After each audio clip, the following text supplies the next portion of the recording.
20 years of lifespan, neither long nor short. For Soren, however, it was an immense surprise. When he transmigrated, his predecessor had left him with only 30-some years of life. Even at best, he would die in his 50s.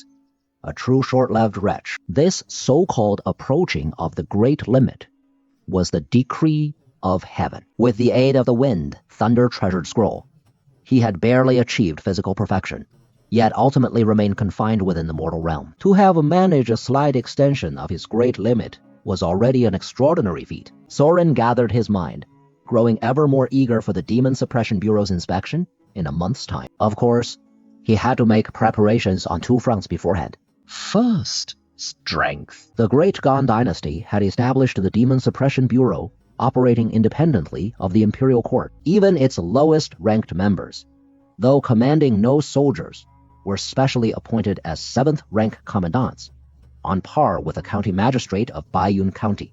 A mere ordinary commandant could casually gift a transcendent method like the wind-thunder-treasured scroll to Jace, simply because his talent was decent.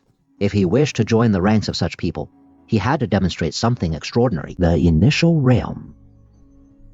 Or perhaps higher. Soren was uncertain, but higher cultivation could never hurt, though he currently possessed no cultivation techniques or precious elixirs.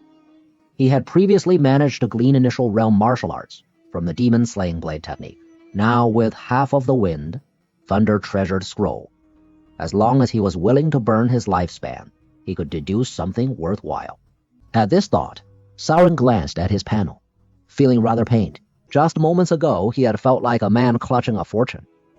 Yet after a single meal, he was a pauper once more. Killing fiends, in truth, was no simple matter. Soren had only managed to be alone with fiends by leveraging his predecessor's network. But as one fiend after another went missing, this trust, built over years, would collapse at unimaginable speed. One must be tough to forge iron. Soren had to amass enough strength before the fiends discovered his betrayal to withstand their frenzied retaliation. Apart from strength. Second, reputation. After all, if things continued as they were and the Yamen failed to cover its tracks, the Demon Suppression Bureau commandant arriving in Baiyun County would likely, before slaying any fiends, first drag the illustrious Master Shen to the execution grounds and hack him to pieces. But there was no need to rush this matter. As long as he killed enough fiends, a good reputation would naturally follow. Soren stood by the door, stretching his body, without the fear of losing his life next year. He felt much more at ease. Just then, 2 runners came hurrying from the end of the street, panting as they said, "Master Shen, we've finally found you. Chief Song wants you to return at once and report on your duties." Report on duties. Hearing this, Jace, who was clearing the dishes, looked up. The Chief Song they mentioned was none other than Song Changfeng, head of the penal department. Normally, subordinates reporting to superiors was routine, but not in the Baiyun County Yamen. Chief Song, in his 40s, was at an age of brimming ambition, but because he had taken the wrong side in the Fiends' affair, the Yamen had suppressed him repeatedly, and he could no longer control his subordinate Soren. Though he carried himself with integrity, his character was far from steely. He watched helplessly as the waters in Baiyun County grew muddier, furious yet never daring to truly step forward and denounce anything. After being suppressed, his spirit gradually withered. He became a hands-off boss, whiling away each day with a teacup, avoiding Soren whenever possible to save face. Why, then, would he deliberately summon him today? "I am heading to the Yamen. Rest early. No need to leave a lamp for me." Jace turned and grabbed his saber. Chen Jinyu obediently nodded. She had always feared that her elder brother, stubborn and intolerant of the slightest injustice, would be ostracized and bullied by his colleagues on duty. Now, it seemed he had found a trustworthy superior. At this thought, she stole another glance at the tall, slender figure silhouetted in the doorway, wondering what kind of person could earn such willing submission from her proud and haughty brother. Soren turned back, raising an eyebrow slightly. "What?" "Put down the saber and wash your dishes." Jace silently dropped the saber. Soren turned his attention back to the 2 runners before him. They were his own men, but now their eyes darted evasively. clearly holding something back. The one who had summoned him, capable of frightening them so, was most likely not that Chief Song. Let's go.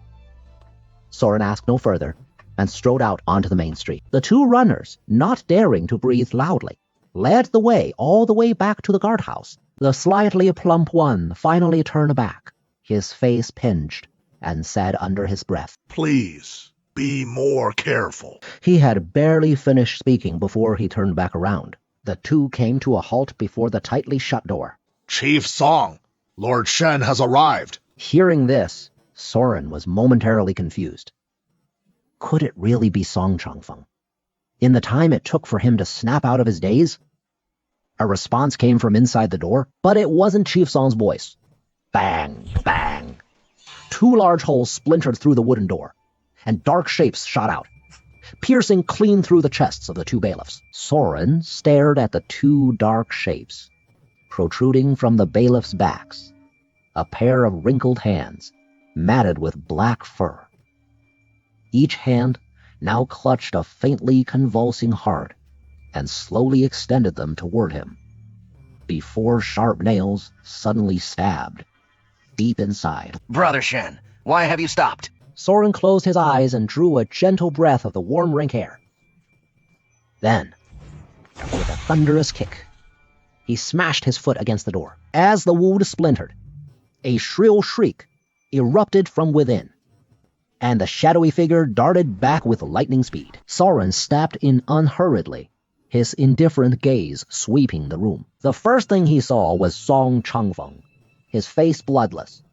The middle-aged man knelt before a wicker chair, trembling violently as if shaken, not entirely from fear, but from what bore down on his shoulder. A thick, powerful, hairy leg was carelessly draped over Song Changfeng's shoulder, bearing down with such force that his bones were nearly crushed. His face drenched in sweat, the owner of that leg lay back in the wicker chair, clad in an oversized Confucian robe that hung loosely open. It propped itself up on one elbow, revealing an ugly ape's face, teeth slightly bared. Brother, have a seat. Besides it, there were two more ape demons in the room. One of them hunched low, its dangling arms touching the floor, its face twisted with ferocity. Blood still dripped from its fingers. Clearly the earlier lesson had been its handiwork. Song Changfeng's face twitched, his composure on the verge of shattering. "What took you so long? Look at this fine mess you've made. Is this how you handle the fiends? You've handled them right into the Amen." Whatever had happened before, this grown man was now weeping pathetically, sobbing his complaints like a bitter crone. Soren's gaze shifted to the table, where 3 bloody dog heads were arranged in a neat row. He glanced back over his shoulder at the 2 still warm corpses of the bailiffs by the door. The old ape in Confucian robes smacked his lips, reached out a claw, and stroked Song Changfeng's head, chuckling. There's still another one left right here. Even as it spoke, the other 2 ape demons had silently moved to block the doorway.